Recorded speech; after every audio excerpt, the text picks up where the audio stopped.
자, 여러분 안녕하세요. 베리지에게 유슬기입니다. 자, 여러분들 지난 시간에 대손에 대한 수업 잘 들으셨나요? 이 대손에 대해서 제가 수를 가지고서 수를 어디까지 따라야 되느냐, 기존에 남아있던 잔에 아무것도 없으면 가득 채워주고, 혹시라도 장판이 깔려 있으면 딱 그 적정 수준까지 따라주고, 그 다음에 술이 너무 많은 친구는 내가 같이 덜어서 먹기도 하자라고 하면서 이렇게 이야기했었어요. 그래서 술자리 센스를 이야기해 드렸었는데, 자, 그 얘기는 여러분들 우리가 제일 첫 번째 대손에 대해서 예상을 할 때 이야기했었죠.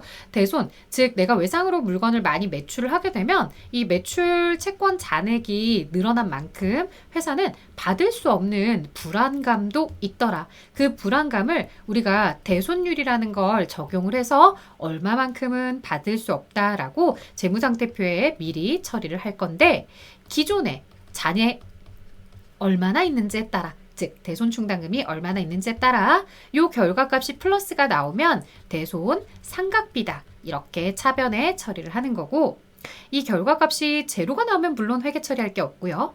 마이너스가 나온다고 한다면 기존의 충당금이 너무 많은 거니까 대손 충당금에 대한 환입으로 이렇게 처리를 해주자라는 얘기까지 했었습니다. 자, 이런 대손에 대한 예상, 그 다음에 이제 두 번째가 대손에 대한 확정으로 넘어갔었죠. 이 대손에 대한 확정은 정말로 그 회사가 파산을 하거나 부도가 나서 6개월이 경과한다거나 채권의 소멸시효 완성 등 이런 것들을 가지고서 나올 때였죠.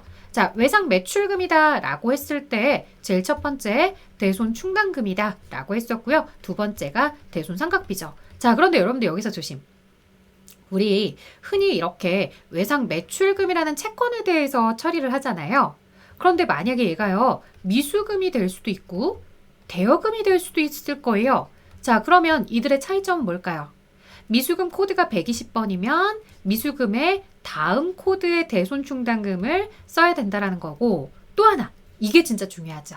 자, 여기서 나머지 받을 수 없는 돈에 대한 충당금이 부족한 나머지는 뭐라고 하느냐 라고 했을 때요, 바로 기타의 대손 상각비다 라는 명칭을 구분해서 쓸 줄 아셔야 돼요. 보통 수험생들이 미수금이나 대여금에 대한 대손 충당금 코드까지는 잘 가져다 쓰시는데요, 깜빡 잊고 여기를 그냥 대손상각비로 처리하고 오시는 분들 많습니다. 이건 여러분들 부분 점수의 여지도 없어요. 그냥 오답이에요. 그러니까 좀 주의를 하셔야 됩니다. 자, 이런 이제 대손에 대한 확정 이야기 했었고요. 마지막 세 번째는 회수하는 얘기까지 했었는데, 회수는 이제 대손세 공제를 받았냐 받지 않았냐에 따라 회계 처리가 달라진다고 했었죠. 관련된 기출문제까지 이번 시간에 같이 쭉 살펴보도록 할게요. 자, 제일 첫 번째, 결산에 대한 문제가 이렇게 나오죠. 외상매출금 잔액의 1% 대손이 설정이 되었다라고 하면서 보충법에 의해서, 우리가 술 보충하듯이 보충법에 의해서 대손 충당금 설정 회계 처리를 하세요 라고 나와 있습니다. 자, 이제 전산회계 1급 대표적으로 이제 103회에 나왔던 문제인데요. 뭐 103회 말고도 워낙 많이 나오고 세무 2급에서도 계속 나오고 있고요. 세무 1급도 나오는 문제예요. 자, 이거 어떻게 하시면 되겠어요, 여러분들? 옛날처럼 합계잔액시산표 가시는 분들 없죠? 지금은 모두 다 결산자료 입력에 들어가죠. 그래서 결산자료 입력에 1월부터 12월 들어가셔서 상단에 대손상각 버튼을 누르실 거고요. 대손상각 버튼을 누른 다음에 대손율 체크하시고, 그 다음에 대손을 설정할 수 있는 채권들이 쭉 나올 텐데, 문제는 외상 매출금만 물어봤으니까요. 나머지 바드러움이나 미수금이나 대여금 이런 것들은 스페이스바 엔터 눌러서 삭제, 금액이 나오지 않도록 해주세요. 그리고 나서 이제 결산에 대손 반영을 해주고, 마지막 꼭꼭꼭꼭 뭐 해주셔야 돼요? 전표 추가 해주시면 알아서 이 12월 30일 날 일반 전표에 결차, 결대 혹은 차변, 대변으로 이런 회계 처리가 들어가게 됩니다. 자, 그래서 이거는 사실 어렵지 않아요. 이미 프로그램 안에 매출채권 잔액에다가 대손율에 대한 내용을 다 곱하고 기존의 충당금 조회해서 플러스 금액 나오면 알아서 이런 회계 처리 해주고 있기 때문에 우리가 방법만 알면 됩니다. 자, 또 하나 팁인데요, 여러분들. 내가 시험장에 나왔어요. 친구랑 나랑 대손에 대한 답이 달라. 그렇다고 해서 쫄지 마세요. 왜냐? 앞선 외상매출금이 들어가는 일반 전표나 메인 매출 전표에 대한 분계가 틀렸다면 당연히 그 친구와 나의 이 조회되는 결과값이 다를 수 있거든요. 자, 그렇다고 해도 걔가 틀린 거냐, 내가 틀린 거냐? 아니에요. 방법만 올바르게 했다고 한다면 친구도 나도 둘 다 정답이에요.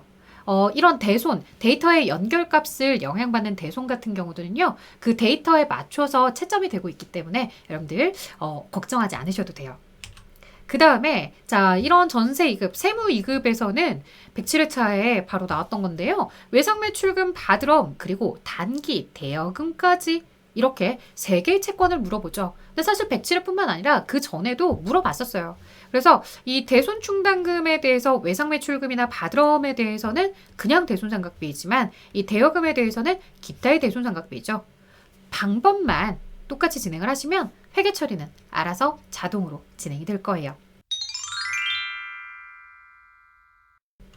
자, 그 다음에 이 동행겹의 파산이라는 예시가 나옵니다. 드디어 대여금에 대해서 회수불능이 되었다라는 표현이 나오죠. 자, 그러면 여러분들 이 대손에 대한 두 번째 단계 확정입니다. 대여금 대변에 정리해 주시면서요. 거래처 동행기업 쓰는 거 잊지 마시고요. 자, 그 다음 차변에 이제 뭘 쓸 것이냐.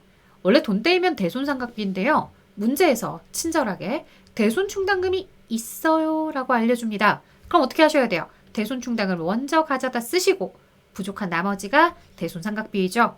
자, 여기서 놓치면 안 되는 또 하나. 그냥 대손상각비 하면 땡이에요. 땡. 그죠? 뭐라고 해야 돼요? 단기대여금에 대해서는 기타의 대손상각비. 이렇게 진행해 주는 것까지 여러분들이 잘 살펴봐 주셨으면 합니다. 자, 여기 주의사항 있었어요. 대여배원에 단기대여금 쓸 때 거래처 놓치면 안 된다. 자, 그 다음에 대손충당금 코드번호 단기대여금이 114번이면 그 다음 코드번호 써라. 그 다음 마지막 그 나머지 대손상각비를 우리는 뭐라고 불러라? 기타의 대손상각비라고 불러라. 이런 코드번호에 주의해 주셔야 됩니다. 자, 그 다음 역시나 파산으로 인해서 외상 매출금 회수 불가능. 그 다음에 외상 매출금에 대한 대손충당금 잔액이 32만 원. 이거 너무 쉽죠? 대변에 외상 매출금 거래처 쓰는 거 잊지 마셔라. 그 다음에 충당금, 외상 매출금 다음 코드 번호. 그 다음에 나머지는 대손상각비. 자, 그래서 외상 매출금이나 받으럼은 대손상각비, 미수금, 대여금은 기타의 대손상각비 구분하셔야 돼요. 자, 그 다음 여기는요. 전기의 대손이 확정되어 대손충당금과 상계 처리했대요. 그것을 회수되어서 보통예금에 입금했대요. 그럼 차변의 보통예금, 대변에는 외상매출금 쓰지 않아요. 이미 전년도에 대손이 확정돼서 처리가 끝난 거예요. 그럼 뭘로 갖다 쓰느냐? 대손충당금으로 가져다 쓰시는 거죠. 자, 이렇게 전산에게는요. 대손에 대해서 다시 회수할 때요. 회수할 때 대손세 공제를 받았다 안 받았다 이런 멘트조차 나오지 않아요. 자, 그런데 조금 더 볼게요. 바로 세무이급인데요. 세무이급은 반드시 이런 표현을 줍니다. 대손세 공제가 적용이 됐는지 되지 않았는지. 자, 전기 체크하셨고요. 외상 매출금에 대해서 600만 원 중 절반을 현금으로 회수했다. 이것도 쉽지 않았어요. 그대로 600 가져다 쓰면 곤란하죠. 절반이니까. 현금 300이고요. 세액공제는 고려하지 않도록 했으니까 그대로 대손충당금만 쓰시면 돼요. 자, 이게 104회차예요. 그런데 101회차에 어떻게 나왔었냐고요? 이렇게 나왔었어요. 부가세 포함된 금액이며 대손세 공제를 받았다고요. 자, 전기의 대산실업에 대한 채권을 회수했죠. 현금으로 회수했다고요. 차변의 현금, 그리고 대손충당금은 외상 매출금 코드번호 다음 번호. 부가가치세, 세액공제를 받았다라고 하는 것은 따로 매출세액을 다시 내야 돼요. 나라로부터 매출세액을 돌려받았었기 때문에 외상값을 회수했다면 다시 내가 외상값 안에 부가가치세를 다시 납부해야 됩니다. 자, 그래서 이걸 이제 좀 정리를 해보면 첫 번째 단계가 거래가 이루어져요. 거래가 이루어졌을 때 내가 부가가치세 예수금이다라고 해서 매출세액을 이렇게 계상을 하고 부가가치세 신고할 때 매출세액을 신고하고 납부를 하죠. 자, 그 다음에 두 번째 단계가 뭐겠어요? 그 회사가 파산을 했다라고 하는 거예요. 파산을 하게 되면 내가 이걸 가지고서 대손에 대한 회계 처리를 하면서 이 앞서 납부했던 부가세 예수금 이거 돌려줘 라고 해서 대손세 공제 신고를 해요. 대손세 공제 신고를 통해서 내가 다시 이 나라로부터 그 세금을 회수를 한 거예요. 회수했는데 자, 세금만 회수한 거죠. 세금만. 부가가치세만 회수한 거예요. 근데 나중에 세 번째 거래처가, 이건 이제 나라가 준 건데 다시 거래처가 뭐를 줬다라는 거예요. 나한테 외상값이랑 그에 대한 부가가치세까지 같이 줬다는 거죠. 그러면 이거는 이 외상값은 회수한 게 맞지만 요 부가가치세는 내가 받은 거예요. 새로 받은 거니까 어떻게 해야 돼요? 받은 부분에 대해서 다시 납부를 해주는 거죠. 그래서 다시 납부하려고 대변의 매출세액인 부가세 예수금을 이렇게 기록하게 되는 거죠.